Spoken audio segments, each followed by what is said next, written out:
America भारताला सांगते आहे की आम्ही तुम्हाला परवानगी दिली आहे रशियाकडून तेल घ्यायला, आम्ही नाही ठरवत आहोत.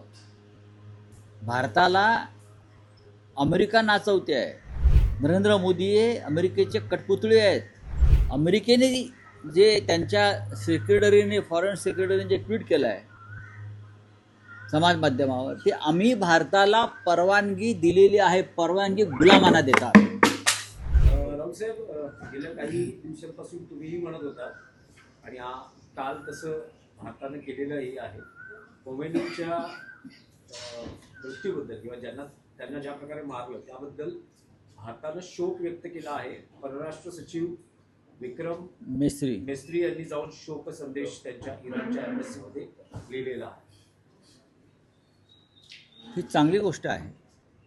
जरी इराणच्या दृष्टीनं ही दुःखद गोष्ट असली तरी जगासाठी सुद्धा ही दुःखद घटना आहे. एका देशाच्या राष्ट्रप्रमुखाला अशा पद्धतीनं ठार करणं, एखाद्या देशाच्या राष्ट्रप्रमुखाला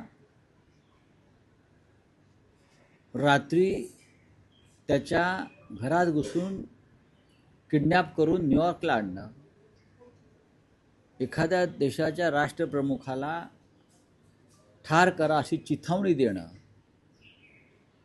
या गोष्टी जागतिक पातळीवरती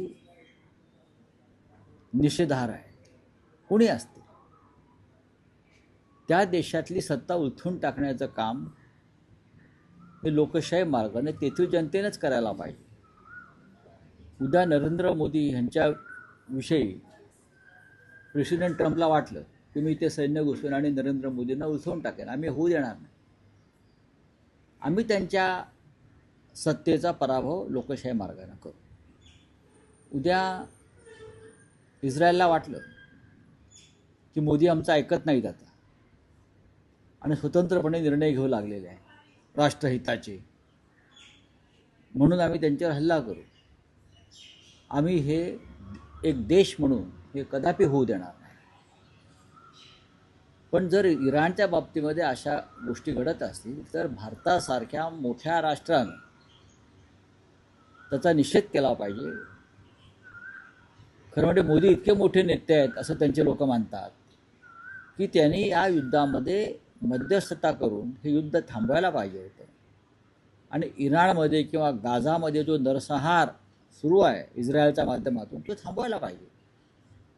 एका मुलींच्या शाळेवरती हल्ला होतो आणि 200 लहान मुलींना ठार केलं जातं. याचं कौतुक इस्रायलला असेल, अमेरिकेला असेल, तर मानवतेच्या दृष्टिकोनातून भारतानं त्याचा निषेध करायला पाहिजे असं आमचं म्हणणं आहे. आम्ही एखाद्या युद्धात एखाद्या राष्ट्राची बाजू घ्या असं म्हणत नाही. भारताच्या सागरी हद्दीमध्ये नौदलाच्या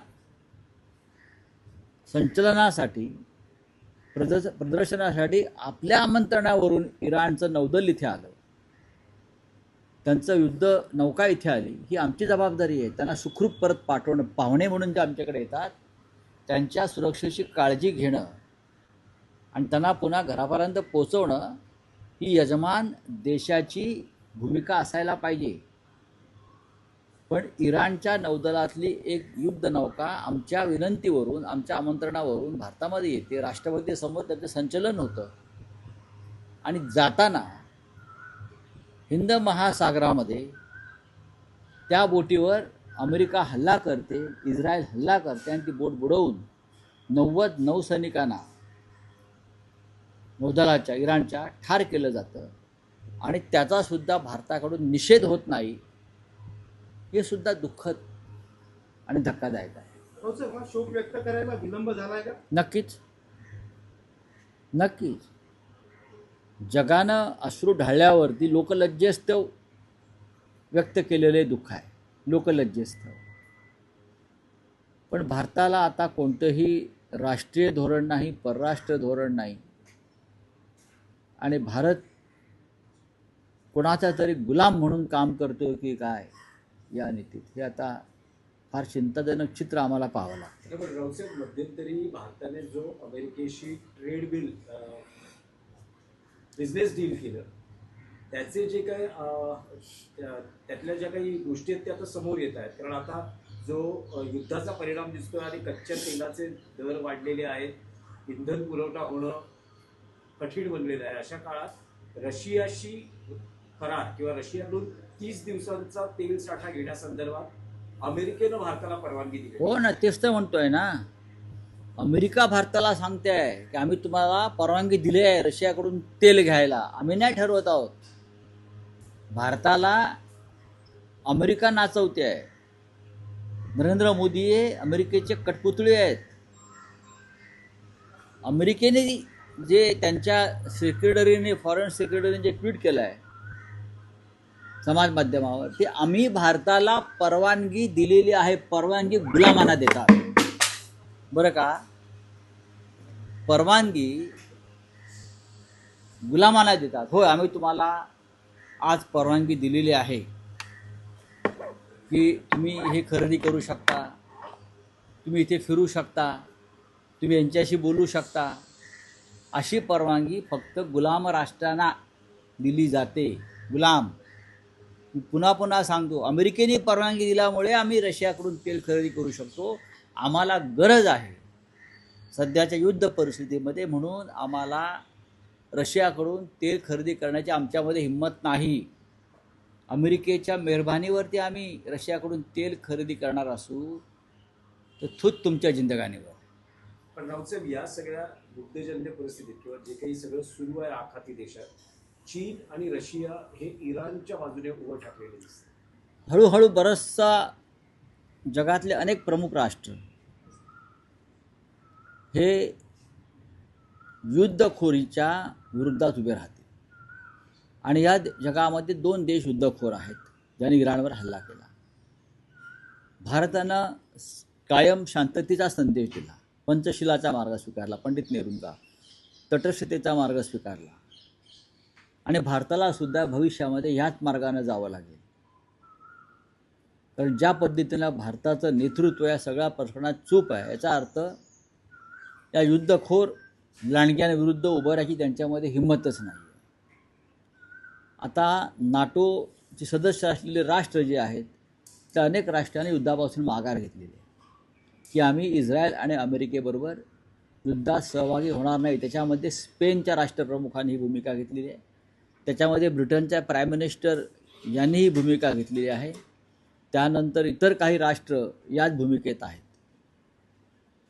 हे युद्ध बराच काळ चालणार आहे, 7-8 दिवस, 10 दिवस, पण बराच काळ युद्ध चालेल. इराणची जनता झुंजार आहे असं माझं कायम म्हणणं आहे. त्यांना एक फार मोठी परंपरा आहे शेकडो वर्षाची, आणि त्याचे परिणाम भविष्यामध्ये भारताला भोगावे लागतील असं मला सारखं आम्हाला वाटतंय. या परिणामांबाबतचा विषय उपाययोजनांच्या बाबतीत, धोरणांच्या बाबतीत आत्ताच देशातली निर्यात ठप्प झालेली आहे. शेतकऱ्यांचं प्रचंड नुकसान होतं. शेतकऱ्यांचं प्रचंड नुकसान झालेलं आहे. त्यानंतर निर्यातीवरती फार बंधनं आलेली आहेत. आमचं शेती उत्पादनं, आमचं फळफळावळ, आमचं इतर काही अनेक गोष्टी, कपडा, बरं का, टेक्स्टाईल, या सगळ्या गोष्टींवरती बंधनं आलेली आहे. आणि ह्याच्यावरती सरकारकडे कोणतीही भूमिका या क्षणी नाही. आमचे हजारो लोक ठिकठिकाणी अडकून पडलेले आहेत. ह्याच्यावर सरकारकडून कोणतीही भूमिका स्पष्ट झालेली नाही की ते काय करणार आहे, काय करणार. त्यात विद्यार्थी आहेत, पर्यटक आहेत, तिथे कामधंद्याला गेलेले लोक आहेत. त्याच्यामुळे ही परिस्थिती फार गंभीर आहे.